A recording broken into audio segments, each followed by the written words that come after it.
അട്ടപ്പാടിയിൽ ആൾക്കൂട്ടാക്രമണത്തിന് ഇരയായി കൊല്ലപ്പെട്ട മധുവിന്റെ കുടുംബം സുപ്രീം കോടതിയിലേക്ക്. ഹൈക്കോടതി വെറുതെ വിട്ട ഒന്നാം പ്രതി അടക്കമുള്ളവരെ ശിക്ഷിക്കണമെന്നാവശ്യപ്പെട്ട് അപ്പീൽ നൽകും.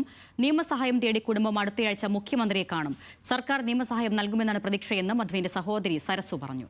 സച്ചിൻ വള്ളിക്കാരുടെ വിശദാംശങ്ങൾ നൽകാൻ. സച്ചിൻ, ഈ രണ്ടാം പ്രതി അടക്കമുള്ളവർക്ക് ജീവപര്യന്തം ശിക്ഷ വിധിച്ചപ്പോഴും ഒന്നാം പ്രതിയെ അടക്കമുള്ള 3 പേരെ വെറുതെ വിട്ടതിൽ വലിയ ആശങ്കയുണ്ട് കുടുംബത്തിന്. ഇപ്പോൾ മേൽക്കോടതിയിലേക്ക് പോകാൻ തീരുമാനമായിരിക്കുന്നു. ഒപ്പം സർക്കാരിന്റെ പിന്തുണ കൂടി പ്രതീക്ഷിക്കുന്നുണ്ട് ആ കുടുംബം.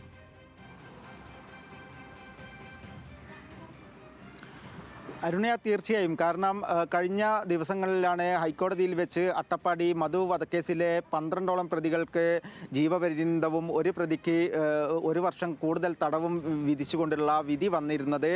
അതിൽ ഒന്നാം പ്രതിയെ വെറുതെ വിട്ടുകൊണ്ടുള്ള ഒരു വിധിയായിരുന്നു മധുവിൻ്റെ കുടുംബത്തെ ഏറെ നിരാശരാക്കിയിട്ടുള്ളത്. അതിനാൽ തന്നെയാണ് ഇപ്പോൾ മധുവിൻ്റെ കുടുംബം സുപ്രീം കോടതിയെ സമീപിക്കാൻ ഒരുങ്ങുന്നത്. പ്രധാനമായും മുഖ്യമന്ത്രിയെ അടക്കം കണ്ടുകൊണ്ട് നിയമസഹായം ലഭിക്കുമെന്ന പ്രതീക്ഷയിൽ തന്നെ മുഖ്യമന്ത്രിയെ അടുത്ത ആഴ്ച കാണുവാനുള്ള ഒരു തീരുമാനത്തിലേക്കും മധുവിൻ്റെ കുടുംബം കടന്നിരിക്കുകയാണ്. എന്തായാലും ഉടൻ തന്നെ മുഖ്യമന്ത്രിയെ കണ്ടതിന് ശേഷം സുപ്രീം കോടതിയെ സമീപിക്കാനാണ് മധുവിൻ്റെ കുടുംബം തയ്യാറെടുക്കുന്നത്. അതുതന്നെയാണ് മധുവിൻ്റെ സഹോദരി സരസുവും വ്യക്തമാക്കിയിട്ടുള്ളത്.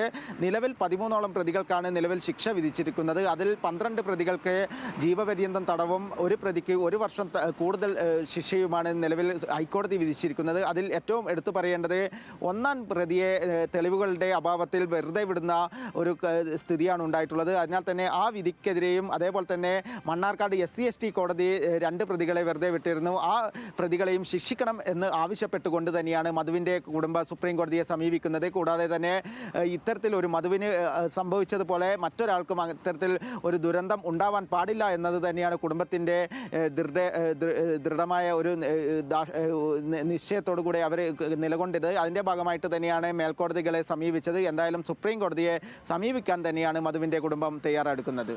ശരി, സച്ചിൻ വള്ളിക്കാരാണ് വിശദാംശങ്ങൾ നൽകിയത്.